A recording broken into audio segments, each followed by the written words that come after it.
Graças e paz, irmãos. Como nós fazemos todo o primeiro domingo do mês, abramos nossas Bíblias no livro dos Salmos, e como temos feito nos últimos 2 meses, nós vamos fazer a leitura no Salmo de número 89.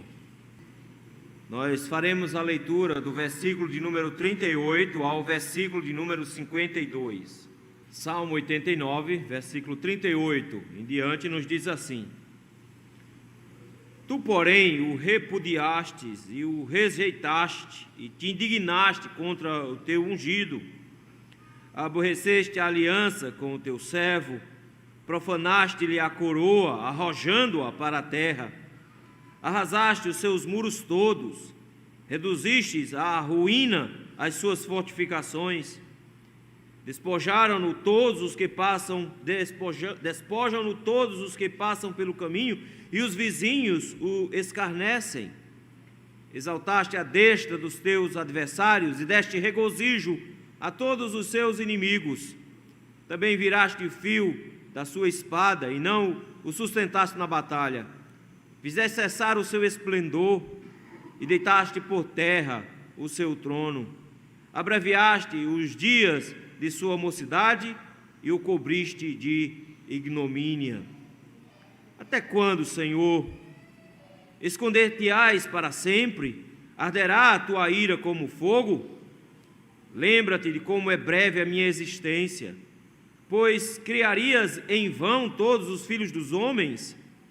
Que homem há que viva e não veja a morte, ou que livre a sua alma das garras do sepulcro?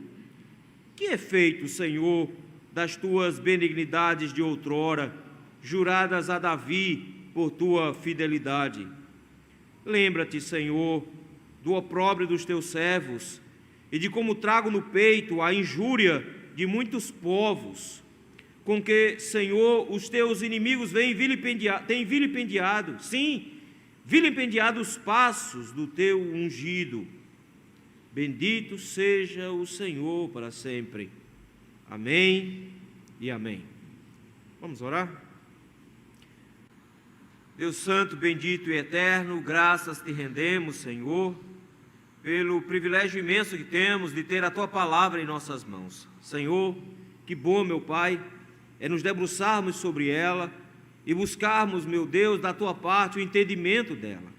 Por isso, Senhor, aclara nossas mentes nesse instante, para que possamos entendê-la. Mas, Senhor, o motivo da aproximação da palavra do Senhor não pode ser, Senhor, curiosidade. Nós não podemos nos aproximar dela somente para saber, mas nós precisamos nos aproximar dela para sermos transformados, para viver. Por isso, Senhor, nesse instante, nos dá também pelo mesmo Espírito a capacidade de aplicarmos essas verdades aos nossos corações. Não permita, Senhor, que sejamos distraídos por nada. Nos mantenha a mente cativa aos Teus pés para aprendermos de Ti. É no nome de Cristo Jesus, Teu Filho, que nós te rogamos. Amém. Deus é fiel. Com certeza você já viu um adesivo com esse título ou alguma camiseta. Esse, meus irmãos, tem sido um tema que os crentes hoje reproduzem com muita naturalidade. O tempo inteiro eles falam, Deus é fiel. Mas ao mesmo tempo nós temos visto um crescimento muito grande dos chamados desigrejados, dos não institucionalizados. E quando você vai procurar os motivos dessas pessoas terem abandonado a igreja, na maioria das vezes são pessoas que dizem que Deus deixou de ser fiel. Deus não foi fiel, porque eles tinham algumas promessas, e eles ficavam cantando lá, eu não morrerei enquanto o Senhor não cumprir em mim. E de repente eles quase morreram mesmo, o Senhor não fez o que eles achavam que Deus ia fazer. E começam a desconfiar da promessa de Deus. É porque os crentes, de alguma maneira, se apropriam da expressão Deus é fiel de uma maneira equivocada. Nós olhamos para o Deus é fiel como se Ele fosse fiel para fazer tudo aquilo que eu acho que Ele deveria fazer. Então, eu sou o padrão para dizer para Deus como é que Ele tem que se comportar. E por isso, tanta gente se decepciona. Porque foram para determinadas igrejas, ouviram determinados pastores dizendo que Deus é fiel para te dar saúde e Ele não deu. Deus é fiel para fazer você prosperar e você saiu da igreja mais pobre do que quando entrou, porque deixou riqueza lá. Deus é fiel para arrumar a sua família e você se divorciou. e de repente você diz, não, Deus não foi fiel, quando na verdade Deus não tinha prometido. Mas eu creio que pior ainda é para os crentes, quando Deus tem sim promessa, mas parece que Ele não está cumprindo. Quando Ele diz, por exemplo, que estaria conosco todos os dias até a consumação dos séculos, mas diante de problemas e dificuldades, nós temos a sensação que a gente está andando sozinho. Quando Ele diz que estaria sempre com seus ouvidos atentos à oração de um crente, e nós oramos e parece que Ele não está nem aí, porque a gente está dizendo. É muito mais difícil assim. Quando Deus fez promessas claras nas Escrituras, mas parece que nós não somos alvos dessa promessa e que Ele não está muito ligando para nós. Isso se torna ainda mais duro e muito mais difícil. Como é que nós vamos entender que Deus é fiel quando essas coisas acontecem conosco? Essa é a grande pergunta que o salmista, no Salmo de número 89, está fazendo. O livro dos Salmos é dividido em 5 livros. Nós estamos aqui encerrando o nosso terceiro livro. Se você for olhar no Salmo de número 90, lá em cima já está escrito livro 4. Esse livro terceiro, meus irmãos, é o livro mais triste de todos os 5. É um livro com muitas angústias, muitos sofrimentos, muitos apertos. E os 2 últimos salmos desse livro mostram exatamente esse conceito de tristeza e angústia que toma o coração. O Salmo 88, o salmo anterior a esse, foi o salmo mais triste da Bíblia toda. Ele é o único salmo que termina sem nos dar nenhum tipo de esperança. A última frase que ele tem no salmo é: para longe de mim afastasse um amigo e companheiro, e meus conhecidos agora são trevas. É assim que ele termina. Ele só tem tristeza. E aí, quando a gente pega tanta tristeza e angústia no Salmo 88 e vai para o Salmo 89, a gente pensa, finalmente vai ter alguma coisa boa. Afinal, foi escrito também por um Ezraíta. O 88 foi escrito por Emã e o 89 por Etã. Não era uma dupla sertaneja. E Etã começa muito bem. Etã inicia o Salmo proclamando a grandeza da fidelidade e da misericórdia do Senhor. Ele escreve aqui, no Salmo 89, um dos maiores salmos da Bíblia, só pede para o Salmo 119 e para o Salmo 78. São 52 versículos ao todo. E ele inicia esse salmo mostrando de forma gloriosa como Deus ele é fiel, de como o Senhor conduz todas as coisas. Nós não sabemos ao certo quando é que ele escreveu isso aqui, mas de alguma maneira o que é que nós vimos aqui? Lá 3 domingos atrás, como ele nos deu garantias da fidelidade de Deus. Ele disse que ele preserva a sua aliança por causa da sua fidelidade, versículos de 1 a 4, ele é reconhecido por sua fidelidade de 5 a 7, ele já demonstrou sua fidelidade para com seu povo, versículos de 8 a 10, ele reina fundamentado em fidelidade, versículos de 11 a 14, e ele tem prazer em demonstrar a sua fidelidade, versículos de 15 a 18, que coisa boa. O Senhor é fiel, o início do salmo. Por isso ele louva a Deus. Ele começa dizendo: cantarei para sempre as tuas misericórdias, e os meus lábios proclamarão a todas as gerações a tua fidelidade. Misericórdia e fidelidade, 2 palavras da aliança. Ele diz: eu vou cantar para todo mundo.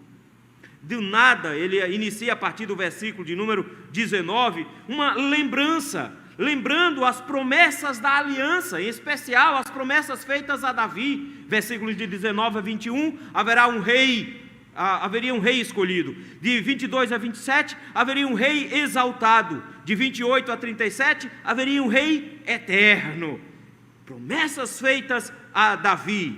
Mas qual é o grande problema que ele vai encontrar a partir de agora? É que quando nós chegamos no versículo 38, ele começa o 38 com tu, porém. É como que um salmo invertido. Todos os salmos começam tristes e terminam felizes. Esse é um salmo que começa muito feliz e termina profundamente triste. O que leva esse salmo a terminar de forma tão triste aqui? É porque ele não está conseguindo enxergar como é que Deus cumpre as suas promessas. Esse salmo, nós não sabemos ao certo em que momento ele foi escrito, mas ao que tudo indica, ele foi escrito no momento onde a descendência de Davi estava em risco. Se foi Etã, o Ezraíta, ele mesmo que escreveu, ele estava ali no período de Salomão. Então é possível que ele tenha visto Roboão tendo o reino dividido. E aí agora uma parte, 10 tribos ficam com Jeroboão e 2 tribos ficam com Roboão. Mas mesmo que fosse assim, ele não teria como dizer que a dinastia toda foi destruída, porque Roboão ainda continuou reinando em 2 tribos, e houve vários reis ainda da genealogia de Davi. Mas há quem veja aqui o cativeiro babilônico com Zedequias, lá no final, lá sim, tanto ele como o rei Joaquim foram levados cativos para a Babilônia, e lá encerrou-se finalmente a dinastia de Davi, mais de 400 anos depois de Davi. E é essa a grande questão que ele levanta aqui. Se foi um descendente de Etã que escreveu, ele está dizendo: eu estou vendo todos sendo levados cativos, eu estou vendo o reino se acabando, eu estou vendo o nome de Davi indo por água abaixo, o reinado findando, e a pergunta que ele faz é: e agora? Versículo número 49, que é feito, Senhor, das tuas benignidades de outrora? E agora, Senhor, o que o Senhor faz com a fidelidade que o Senhor jurou a Davi? Esse é o grande dilema do salmista. A misericórdia do Senhor não está mais valendo, a fidelidade do Senhor parece que não funciona mais. Esse é o grande dilema. Isso faz com que ele questione a fidelidade de Deus. Mas enquanto ele questiona a fidelidade de Deus, meus irmãos, ele nos dá também algumas lições, em especial que Deus ele é fiel, sim, que Deus é fiel. Essa confiança de que Deus é fiel nos conduz durante esse salmo, nos trazendo desde as promessas feitas nos primeiros versículos até as promessas cumpridas no final da história. De forma que o texto nos diz, meus irmãos, que Deus é fiel, em primeiro lugar, mesmo quando parece rejeitar a sua promessa. Versículos de 38 a 45. Ele começa agora com essa queixa, falando a situação que ele enxerga. Então, o que ele vê acontecendo? E o que ele vê não é nada bonito. Veja o versículo de número 38. Tu, porém, 3 verbos. Tu, porém, repudiaste, rejeitaste e te indignaste. Ele usa 3 verbos para mostrar todo o problema que ele está enfrentando. Ele não consegue entender como é que Deus, desde sempre, mostrou que era fiel, e que Deus prometeu a Davi que seria fiel. E agora ele pergunta: como é que Deus prometeu ao seu ungido Davi uma coisa, e agora está fazendo exatamente o contrário? E como é que ele enxerga a situação? Ele diz: o Senhor está repudiando o seu ungido. O Senhor não está só repudiando, o Senhor está rejeitando o seu ungido. O Senhor está indignado com o teu ungido. Ele vê o Senhor como tendo raiva de Davi, ele vê o Senhor como deixando Davi de lado, mais do que isso, ele vê o Senhor abandonando completamente a Davi. Ao olhar para o final da dinastia do reino, ele se pergunta: se o Senhor é fiel e o Senhor prometeu fidelidade a Davi, não faz o menor sentido agora o Senhor não cumprir uma promessa. E por que ele acha que Deus não está cumprindo a promessa? Versículo 39, ele diz assim, todos os verbos são ruins aqui, ele faz: aborreceste a aliança com teu servo. Isso aqui é uma declaração duríssima, meus irmãos, porque note que ele está falando de Davi, é o ungido, ele está falando de Davi, e nós estudamos a história de Davi, como no 2 Samuel capítulo 7, Deus prometeu a Davi, e ele diz: mas o Senhor fez o que com a aliança que fez com Davi? O Senhor aborreceu, o Senhor enjoou dela, o Senhor deixou ela de lado, o Senhor a abandonou. Quando é que o Senhor fez isso? Quando o Senhor profanou a coroa, arrojando-a por terra. Veja o tamanho do desprezo que ele diz que Deus está tendo por Davi. Deus pega a coroa de Davi, joga no chão e pisa em cima. Eles não faz sentido isso. O grande problema do salmista é que parece que Deus está fazendo uma coisa que é contrário do que ele espera que Deus faça. Deus é fiel em cumprir suas promessas. Então por que Deus de repente pegou a coroa de Davi, jogou no chão, pisou em cima, a desprezou e esqueceu tudo que tinha prometido? Como é que ele faz uma coisa como essa? Para piorar, ele expôs toda a genealogia de Davi aos inimigos e ao ridículo. Veja aí versículo de número 40. Ele diz, não foram os inimigos que fizeram tudo isso, não. O Senhor desdenhou de Israel, desdenhou do seu ungido, quando o Senhor permitiu que se arrasasse os muros todos. Arrasaste os seus muros. Ele diz, o Senhor tirou toda a proteção que Davi possuía. O Senhor nos deixou expostos, tão expostos, que ele diz, o Senhor reduziu as nossas ruínas a cinzas. O Senhor tirou toda a nossa proteção. Deus tinha prometido proteção a Davi e ao seu trono, e do nada ele diz, o Senhor nos tirou a proteção. E qual é a consequência do Senhor nos tirar a proteção? Versículo 41, a consequência é, despojam-no todos os que passam pelo caminho. Ele diz, Senhor, eu estou me sentindo um caminhão tombado lá na BR-101, é basicamente como eu estou me sentindo, lá perto ali na entrada do Jordão. Senhor, virou logo ali, Senhor. O que acontece quando o caminhão vira ali? Estão saqueando, não tem proteção nenhuma, estão entrando na sua terra, estão tirando tudo. Ele basicamente está dizendo, Senhor, o Senhor abandonou, e nós temos prova disso, porque o Senhor pegou a coroa de Davi, jogou no chão e pisou em cima. O Senhor tirou toda a nossa proteção, e quem passa por a gente agora, nos saqueia. Ele diz, estão despojando quem passa pelo caminho, e os vizinhos o escarnecem. Ou seja, nossos inimigos que estão ao nosso redor, eles ficam agora tirando onda na nossa cara, rindo da nossa desgraça. E foi exatamente isso que aconteceu. Edom ficou rindo de Israel, enquanto Israel era levado cativo para Babilônia. E o salmista diz, Senhor, eu não sei o que é que eu faço agora, porque o Senhor que deveria estar do nosso lado, o Senhor que deveria estar com o ungido do Senhor, o Senhor que deveria estar protegendo o povo de Israel, olha de que lado o Senhor está, versículo 42. Meus irmãos, ele diz, Senhor, o Senhor virou a casaca, o Senhor virou de lado, exaltaste a destra dos seus adversários. Ele diz, o Senhor ficou do lado dos inimigos.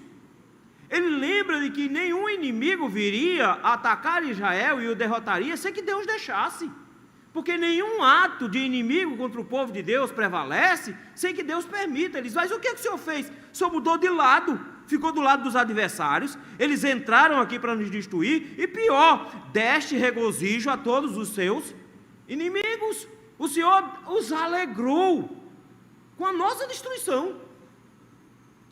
O que ofende tanto o salmista? É ver as promessas de Deus jogadas no lixo pelo próprio Deus. É Deus mesmo que está fazendo isso. É Deus que está deixando que os vizinhos façam brincadeiras com o Deus de Israel. É Ele que está deixando que eles façam brincadeiras jocosas com o santo de Israel. Eles não entendem isso.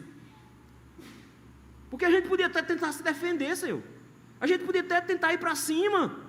Mas ele diz, mas os inimigos são fortes, e para piorar, o Senhor estava do lado deles, e o que é que ficou do nosso lado? Versículo 43, Senhor, o Senhor virou o fio da espada da gente. Virar o fio da espada é quando você bate e o fio enrola, e ele quando enrola, o que é uma espada com fio enrolado? Nada, não corta. Ele diz, o Senhor cegou nossas espadas. A gente podia até lutar, mas não adianta, porque é lutar contra o Senhor. O Senhor cegou as nossas espadas, e o Senhor não o sustentaste na batalha. Eu quero que você note que ele está o tempo todo falando do ungido do Senhor. Ele está dizendo, o Senhor abandonou o seu ungido. Abandonou porque pegou a coroa dele e jogou no chão. O Senhor simplesmente não está mais cumprindo as promessas de fidelidade que o Senhor disse que iria ter. O Senhor permitiu que ele estivesse exposto e fosse saqueado e entristecido diante das nações. O Senhor permitiu que as nações avançassem sobre ele, porque o Senhor ficou do lado das nações. O Senhor nem permitiu que ele se defendesse. E ele termina dizendo assim, o Senhor tirou todo o esplendor do rei. O rei que tinha toda aquela glória, o Senhor tirou toda de uma vez. O Senhor não deixou absolutamente nada, e o Senhor deitou o trono dele no chão. E ele termina dizendo, e o Senhor encurtou os dias dele. Nós não sabemos ao certo quem foi o período, mas alguns podem pensar que o período foi justamente desse cativeiro babilônico, quando Jeoaquim foi levado ainda muito jovem para o cativeiro, envergonhado, e Zedequias também, 30 anos de idade, foi levado para o cativeiro. Ele está dizendo de alguma forma: olha o que o Senhor fez com a genealogia de Davi, pegou gente jovem, reis jovens, e levou para o cativeiro. O Senhor abreviou a mocidade deles e o cobriu de vergonha, de ignomínia. É isso que o Senhor deu para o teu povo. Ele está confuso justamente porque ele olha para a situação do rei e diz: Senhor, isso não é condizente com o que se espera de um Deus que é fiel. Só que tem um detalhe aqui. A questão toda é que Deus sim está sendo fiel. Mesmo que pareça que Deus está abandonando todas as suas promessas, Deus está sendo fiel.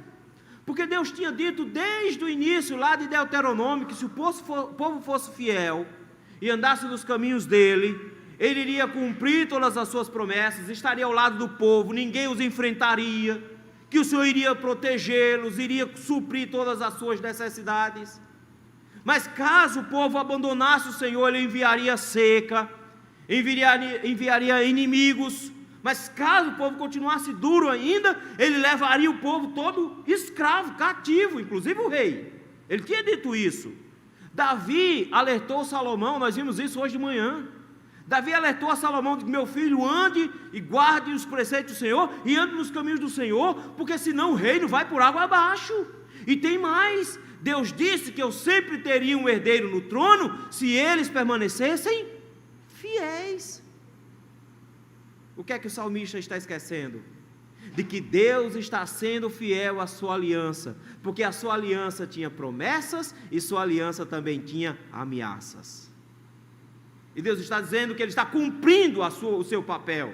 Deus é fiel e cumpre a sua palavra, e Ele cumpre também as suas ameaças. E Deus tinha ameaçado que iria retirar a cadeira de Davi e só iria devolver depois. E foi exatamente isso que ele fez aqui. E é por isso que o salmista está tão confuso, dizendo: Senhor, o Senhor prometeu que nunca ia faltar um rei no trono de Davi, mas de repente parece que está faltando. É porque ele não está lembrando de que eles estão sendo levados cativos porque andaram distante dos caminhos do Senhor. E Deus é fiel para punir aqueles que são infiéis à aliança dele. Parece que ele está rejeitando a sua promessa, mas não, ele está guardando a sua promessa. Em especial, meus irmãos, porque ao contrário do que o salmista enxerga como o Senhor rejeitando o seu ungido, o Senhor amparou o seu ungido perfeito.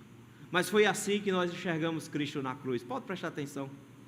Jesus é aquele ungido que na cruz do Calvário, mesmo sendo o rei de todo o universo, parece que foi repudiado por Deus, parece que foi rejeitado por Deus, parece que Deus estava com raiva dele, e estava realmente. Ele recebia sobre si os nossos pecados. Foi Cristo que foi profanado a sua coroa na cruz do Calvário, foi Ele que foi arrasado, reduzido a ruínas, sem nenhum tipo de segurança no versículo 40, foi Ele que foi despojado, foi Ele que foi escarnecido na cruz do Calvário, foi Ele que viu seus inimigos sendo exaltados e os xingando na cruz, foi Ele que viu sem nenhuma defesa, foi o Senhor que fez com que o esplendor da glória do Pai fosse escurecido e os seus dias abreviados em 33 anos.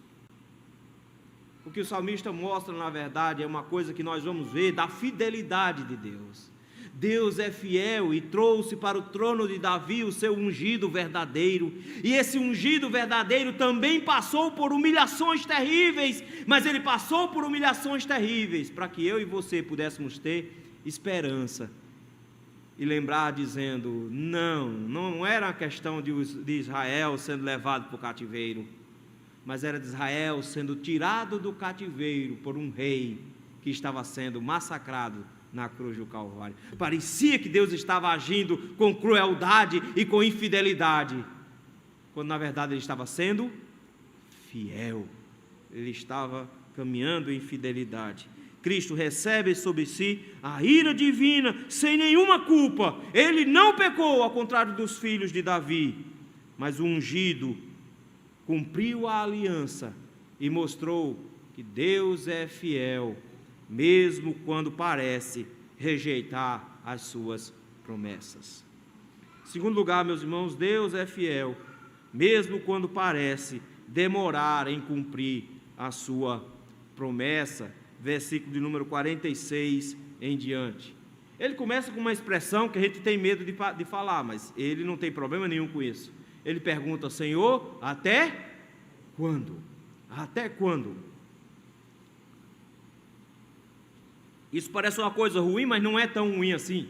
Porque nós vamos ver os decapitados orando diante do trono do Senhor, dizendo: Senhor, até quando? Ele também olha para essa situação e pergunta-se: Senhor, até quando nós vamos continuar nisso? Mas ele tem pressa, e ele tem um problema bem sério aqui. Ele diz: Senhor, até quando esconder-te-ás para sempre? Arderá a tua ira como fogo? Ele simplesmente se preocupa com a duração desse castigo. Ele está vendo o povo de Deus e o ungido do Senhor sendo levado cativo para o cativeiro babilônico, e a grande pergunta dele é: Senhor, vai demorar tanto assim? Mas eles sabiam, porque os profetas tinham dito que seria 70 anos, eles deveriam passar esse tempo todo lá. Mas a grande questão que ele coloca aqui é: se o Senhor não vai aplacar a sua ira. Isso aqui é sério, meus irmãos, porque essa pergunta é feita no inferno. Essa é a pergunta de alguém que está enfrentando a dor de ver diante de Deus a punição pelos seus pecados. Até quando? E a resposta para esses é: a ira arderá para sempre, o fogo arderá para sempre. Mas quando o povo de Deus está enfrentando esse tipo de situação, quando o povo de Deus está enfrentando um momento como esse, a pergunta até quando é cabível, porque a Bíblia nos ensina que o Senhor nunca vai ficar irado para sempre com o seu povo. Nunca vai ficar irado para sempre. Mas a questão é que, quando Deus diz que vai resolver as coisas ligeiro, nem sempre na velocidade que a gente gostaria. Às vezes demora um pouquinho. Ele disse: eu vou ali e volto já, 2000 anos já. Volto já. E a gente está aqui esperando, tranquilo. Aí o salmista disse: Senhor, mas tem um detalhe aqui que é um problema para mim. Eu morro. Então isso é um detalhezinho que eu gostaria só de informar o Senhor. A partir do versículo 47. Ele disse: Senhor, talvez o Senhor venha restaurar essa situação.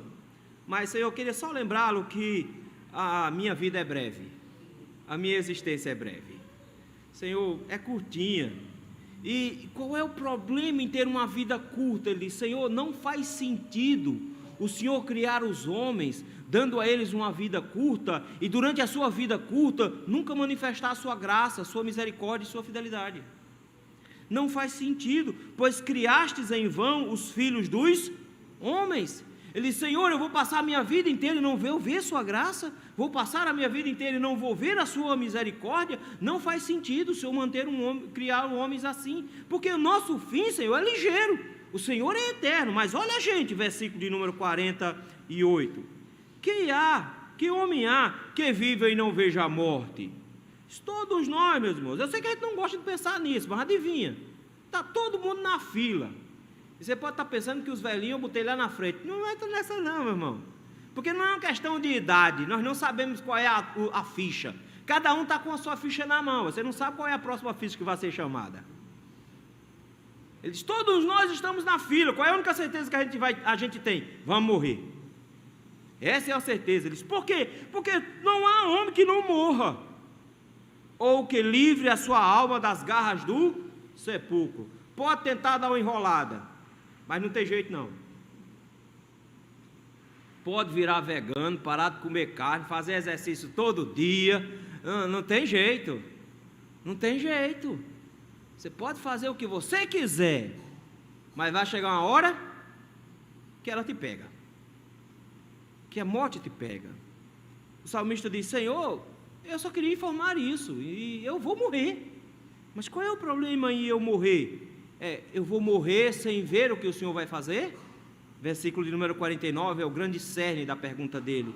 porque ele arrasta agora uma expressão que ele trouxe o tempo inteiro, que era, versículo número 1, misericórdia e fidelidade, versículo número 2, benignidade e fidelidade, versículo 5, a fidelidade do Senhor celebrada nos céus enquanto suas maravilhas, versículo 5, versículo 8, a tua fidelidade ao redor de ti, versículo 14, justiça, direito, graça e verdade te precedem. O tempo inteiro ele está dizendo a verdade do Senhor, versículo 24, a bondade acompanha. Ele está o tempo todo falando da bondade, da misericórdia do Senhor, e agora ele diz: Senhor, o que é feito das tuas benignidades? O que é feito da tua misericórdia, Senhor? E pior do que isso, o que é feito do juramento que o Senhor fez da sua fidelidade? Vamos morrer, Senhor, todos nós vamos morrer. E em meio a essa morte, Senhor, o que é que acontece conosco? Ele só resta a orar, porque ele teme que vai morrer e não vai ver a bondade do Senhor se manifestando. Ele teme que vai morrer e que não vai ver o Senhor agindo, porque parece que o Senhor está demorando demais para ele. E por isso a oração dele, versículo 50, lembra-te, Senhor, do opróbrio, da vergonha dos teus servos. Ele diz: Senhor, se lembre da situação que nós estamos enfrentando, se lembre da nossa vergonha, se lembra, Senhor, porque eu trago no peito as injúrias de muitos povos. Ele diz: Senhor, os seus inimigos estão fazendo chacota conosco, e eu estou guardando no peito essa angústia. Que coisa pior existe, meus irmãos, quando o povo de Deus olha para o Senhor e vê como se Ele não estivesse se importando, e ora como se Deus não estivesse respondendo. Isso é muito difícil. Ele diz: Senhor, lembra-te de mim. Ele começou dizendo: Senhor, não se esconda, não se esqueça, o que será feito da sua benignidade? E agora ele diz: Senhor, se lembre da situação em que nós estamos vivendo, com que, Senhor, os teus inimigos têm vilipendiado, e ele termina com os passos do teu ungido. Ele diz: Senhor, por quanto tempo vai durar esse tormento? Por quanto tempo vai durar esse tormento? E a resposta do Senhor foi: quando forem para a Babilônia, não pense que vão voltar rápido. Chegando lá, construam casas, façam comércios, se casem, criem os seus filhos, porque ninguém volta para lá, para casa tão cedo. Vai demorar. Não adianta ficar dizendo: Senhor, mas eu vou morrer. Alguns sim, vão morrer e não veriam a graça, porque parece que o Senhor está demorando, e é essa a grande questão dele aqui. O Senhor está demorando para fazer o que eu gostaria de viver. Ele diz: alguns vão viver a vida sem ver essas graças, vão passar a vida inteira em sofrimentos, sem ver essas graças, mas bem-aventurado é quem não viu e creu. Essa é a grande questão aqui a ser levantada. Ele diz: Senhor, o seu ungido está sendo humilhado. Nós não vamos ver o Senhor o reerguendo. Cristo, meus irmãos, padeceu realmente. Enquanto Israel estava sendo enviado como seu rei para a Babilônia por causa dos seus pecados, Cristo morre sem culpa alguma por causa dos nossos pecados. Mas mesmo que agora nós olhando para trás, nós vemos que o Senhor cumpriu as suas promessas lá no passado. E o mais bonito nisso tudo é que Ele nos fez promessas renovadas para o futuro. Após a sua ressurreição, Ele nos prometeu que viria para nos buscar. E nós continuamos esperando do mesmo jeito, mas da mesma forma. Às vezes nós passamos pela vida em sofrimento e angústias, e oramos e o Senhor não responde, e clamamos e o Senhor parece que não dá conta, e do nada a gente diz: Senhor, o que é feito da sua misericórdia? Porque minha vida é só aperreio. O Salmo de número 90, que é o seguinte, vai dizer exatamente isso: os nossos dias se passam debaixo da tua ira, versículo 9, e acabam-se os nossos anos como um breve pensamento. Os dias da nossa vida sobem a 70 anos, e havendo vigor a 80, no caso deles, o melhor deles é canseira e enfado, porque tudo passa rapidamente, e nós voamos, estamos debaixo da ira do Senhor o tempo inteiro. Isso nos leva a pensar, meus irmãos, que se nós estamos vivendo uma vida de sofrimento, isso é o nosso merecimento, é isso que nós merecemos mesmo. mas o Senhor nos deu promessas de restauração no futuro. Pode parecer que Ele está demorando, mas Ele não está. E é justamente essa acusação que os ímpios fazem contra o Senhor em 1 Pedro, capítulo 3, versículos 3 e 4. Eles difamam o Senhor, eles difamam o ungido do Senhor, afirmando que o ungido do Senhor não voltaria, que Ele não viria tão cedo, quando na verdade o Senhor diz que se Ele está demorando, é porque Ele tem compaixão e não quer que ninguém se perca. Ele diz, Ele não está demorando coisíssima nenhuma, quando der a hora Ele vai voltar.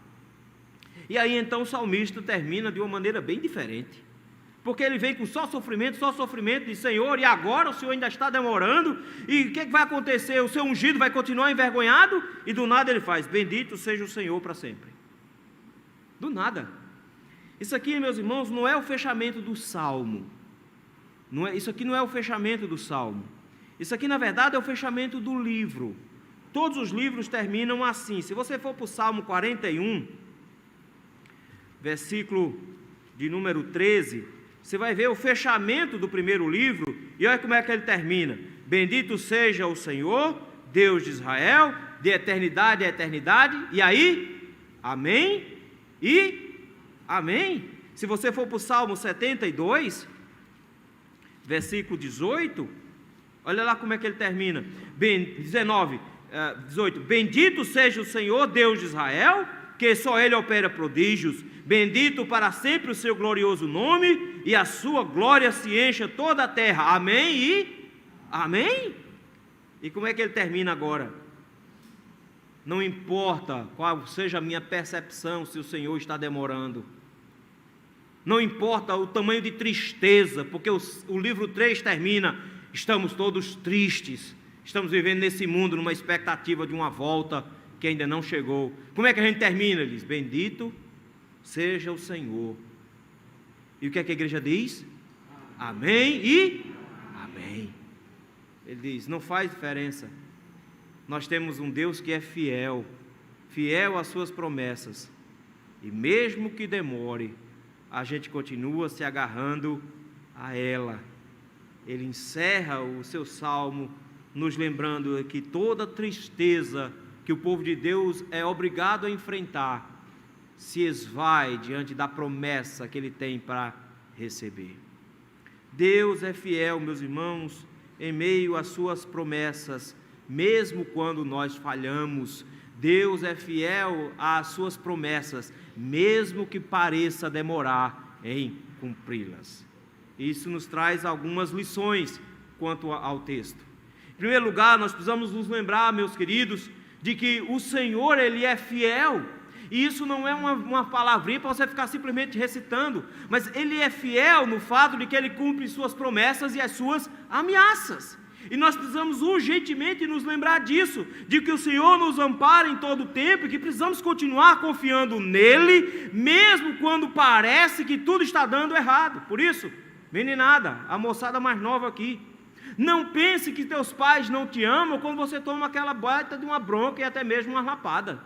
Não pense que teu pai não te ama, porque às vezes você fica olhando para o seu pai e sua mãe pensando, ele não me ama não, porque ele me dá bronca o tempo inteiro, reclama comigo o tempo inteiro. Não se esqueça, meus filhos, porque Cristo também dá disciplina ao seu povo, que Ele também ama o seu povo debaixo da disciplina, e essa é a maior demonstração de amor dEle, que Ele é fiel ao seu povo, justamente quando bate nos filhos dEle, de forma que quando você errar, a maneira que Deus deu foi usar os seus pais para corrigi-los. Então, abracem o amor dos seus pais debaixo da correção, e pai, não prive os seus filhos de amor, dê amor havaianos nele, amor cinturados nele. Isso é bom, isso é bênção do Senhor. Demonstre que você não tem bastardos, porque Deus disciplina o filho a quem Ele ama. Mas, meus irmãos, eu sei que você pode ter orado por problemas que você tem enfrentado e do nada você dizer assim, Senhor, olha a situação na minha vida, tudo está dando errado, e eu tenho orado e o Senhor não me escuta, e quanto mais eu falo, pior fica, como se diz no interior, quanto mais eu rezo, mais a assombração me aparece. Senhor, eu oro e as coisas só vão piorando, Senhor. E cadê o Senhor? O Senhor prometeu que está comigo, mas parece que não está. O Senhor prometeu que ouvia minhas orações, mas parece que não me escuta. O Senhor disse que ia me amparar nos dias de angústia, mas eu não sinto isso. Eu não estou sentindo isso nesse momento. Meus irmãos, a vida é assim mesmo. Em muitos momentos nós somos levados a pensar que o Senhor nos abandonou, que Ele deixou de ser fiel, que Ele deixou de ser misericordioso pelo fato de que eu não sinto ou que eu não vejo o agir dEle no meu dia a dia. Mas o Senhor nos lembra hoje, meus irmãos, de que em muitos aspectos os nossos sofrimentos são justos. Nós não temos do que reclamar. De que se queixa o homem? Queixe-se dos seus próprios pecados. Nós não temos do que nos queixar, mesmo que a nossa vida seja aperreada a 80, 90 anos. Como dizia meu pai, para ter vida de cachorro, 15 anos já é o suficiente. Às vezes 15 anos é o suficiente. Às vezes é assim que a vida é mesmo, mas o que são os poucos anos de sofrimento aqui na terra, comparada à glória da promessa que Cristo tem reservada para nós? Meu irmão, você vai se esquecer da primeira década, dos aperreios que você passou. O Senhor te lembra hoje que a fidelidade dele é muito mais longa do que parece. Que nesse momento pode ser que a sua vida de tão atormentada, você só veja nuvens escuras. Pode ser que no meio das angústias que você tem enfrentado, não exista nem um raio de sol. Mas tenha certeza de que o Senhor é fiel e estará conosco sempre. Porque o seu Cristo também enfrentou nuvens escuras. O seu Cristo também enfrentou o aparente desprezo. Também enfrentou o aparente abandono. Ele mesmo disse: Deus meu, por que me desamparaste? Mas Deus o ressuscitou no terceiro dia. E Cristo nos deu garantias, diz o apóstolo Paulo, que se Cristo ressuscitou, nós também vamos ressuscitar no último dia. Então, meu irmão, o que é 70 anos de aperreio? Não é nada. O que são? Pastor, mas eu tenho um monte de cruz para carregar nas costas, pastor. É muito de cruz, pois carregue calado, meu irmão, que quem carrega reclamando não é digno dela. Suporte as aflições da vida. Não ache que o Senhor te abandonou. Não ache que Deus não está sendo fiel, pelo contrário, o Senhor é fiel em cada uma das suas promessas. Ele diz: quem crê em mim, ainda que esteja morto, viverá. Cristo é o cumprimento da promessa. Nós também veremos essa promessa. Mas pastor, está demorando. Está demorando. Tenho orado tanto por isso, pastor, mas está demorando. Queridos, às vezes o Senhor nos leva a orar por promessas que nós nunca vamos ver concretizadas. Muitas das nossas orações não serão vistas por nós na sua resposta. E o Senhor nos lembra de que Ele demorar na resposta não significa quebra da sua misericórdia e da sua fidelidade. Por isso, meninada que está me ouvindo aqui, não fique chateado com os seus pais. Quando você pede coisa, Ele não te dá. Não fique chateado com Ele não, pelo contrário, parece que às vezes Ele está demorando. Eu sei que sua vidinha curta, 6 meses parece uma eternidade. Eu sei que vocês são muito agoniados e querem as coisas para ontem, mas lembrem que os seus pais estão expressando a vontade do Senhor para te ensinar que a melhor coisa que vocês podem fazer é esperar e confiar no Senhor. Mas os que esperam no Senhor renovam as suas forças, sobem com asas como águias, caminham e não se fadigam, correm e não se cansam. Confiemos no Senhor, meus meninos. Confie no Senhor e espere somente nele. Meu irmão, minha irmã, não sei quais são as coisas que te angustiam, e pode parecer que esteja demorando muito para se cumprir, mas não se engane. Mesmo que pareça que 2000 anos é muito tempo, não é, porque o Senhor não esquece das suas promessas. E Ele nos ensinou a todo primeiro domingo do mês, a gente sentar aqui na frente de uma mesa para lembrar, tem mesa preparada para o povo de Deus no final. Ele nos fez sentar de frente de uma mesa para dizer, tem vinho e pão na casa do Pai no final, e vocês vão comer da minha mesa no final, e mesmo que pareça hoje demorada, não se esqueça que Deus é fiel. Continue confiando nele. Porque das duas uma, ou ele vem ou você vai, mas vocês vão se encontrar. Tem jeito, não tem jeito. Mas nós seremos muito felizes quando ele retornar, meus irmãos. Isso vale a pena, enfrentar qualquer que seja a angústia e a tristeza. Não fica reclamando porque está demorando. suporte as aflições com perseverança, crendo que o Senhor lhe é fiel. Deus é fiel, meus irmãos, e Ele há de cumprir cada uma das suas promessas. Eu sei que às vezes, durante o período da nossa vida, a gente olha para as coisas ao nosso redor e pensa assim: eita, Deus esqueceu da promessa, Deus me deixou sozinho. Isso é só percepção, o Senhor não abandona o seu povo jamais. Ah, mas Ele está demorando demais, isso é só percepção, pode ser que Ele vai responder daqui a 100 anos, não tem problema, Ele vai responder. Para que pressa? O Senhor nos leva hoje a pensar: eu preciso aprender a confiar em Deus, mesmo quando eu não vejo absolutamente nada. O meu Deus é fiel, mesmo quando tudo ao meu redor parece dar errado, Ele ainda é fiel. O meu Deus é fiel, mesmo que eu não tenha nenhuma perspectiva de ver glórias no futuro, mas eu sei que Ele há de se revelar no final, e nós seremos salvos de forma definitiva. Não desanime, não desanime, porque no final você vai ter que dizer: bendito seja o Senhor para... Amém? E amém.